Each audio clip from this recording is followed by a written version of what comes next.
सकाळी उठून पहिलं देवबाप्पाला हार आणायला गेलो.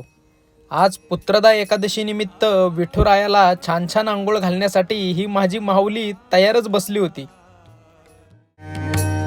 आता नाही देवा काही, आता नाही देवा काही अन्य मागणे.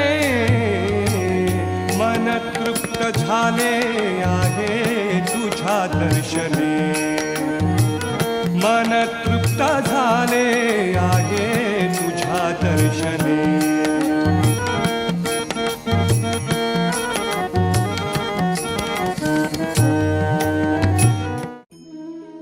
ऑफिसवरून संध्याकाळी घरी आल्यावर ज्ञानेश्वरी वाचायला घेतली. त्यात भगवान श्रीकृष्ण अर्जुनाला सांगतात, जेव्हा जेव्हा अधर्माचा प्रभाव वाढतो तेव्हा तेव्हा प्रकृतीच्या साहाय्याने मी जन्म घेतो आणि धर्माची स्थापना पुन्हा करतो.